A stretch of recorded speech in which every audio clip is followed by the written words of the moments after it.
And here are live images tonight from Minneapolis with emotions just spilling into the streets. A city breathing a sigh of relief after a jury found Derek Chauvin guilty on all counts in the death of Houston native George Floyd. It took this jury about 10 hours to reach the unanimous decision. Guilty on 3 charges. Those are second-degree unintentional murder, third-degree murder, and second-degree manslaughter.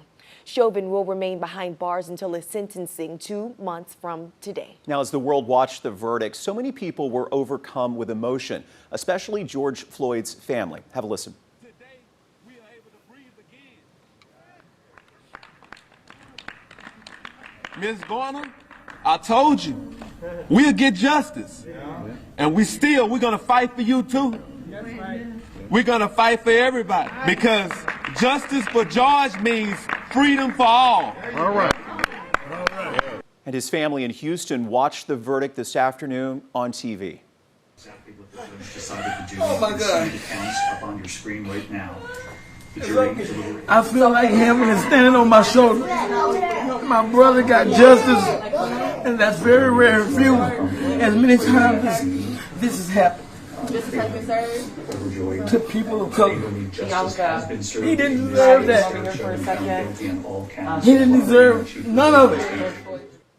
The president tonight repeating some of those same sentiments about systemic racism, calling it a stain on our nation's soul.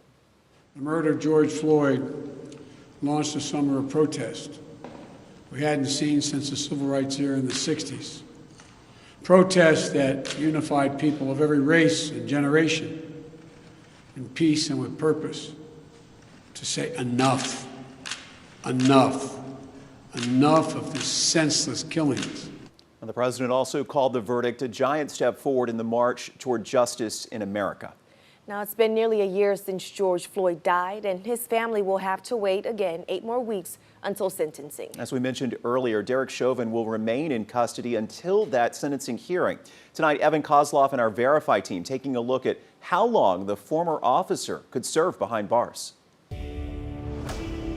By now, you've heard the charges against Officer Chauvin, and so all eyes will now be on sentencing. Here in the Verify team, we want to make sure that we have the facts. Our sources are a pair of Minnesota legal experts, Rachel Moran and Rachel Polos, both from the University of St. Thomas. First, here are the max sentences: 40 years for second-degree murder, 25 years for third-degree murder, and 10 years for second-degree manslaughter. But our experts emphasize that these can't be stacked, meaning that the absolute max sentence is 40 years. But Minnesota law uses something called presumptive sentences, which sets a typical range of penalties for those with no prior convictions, in this case between 10.5 years and 15 years. And the only way to give a higher sentence than that is if there are so-called aggravating factors. The aggravating factors, a few of them are present in this case.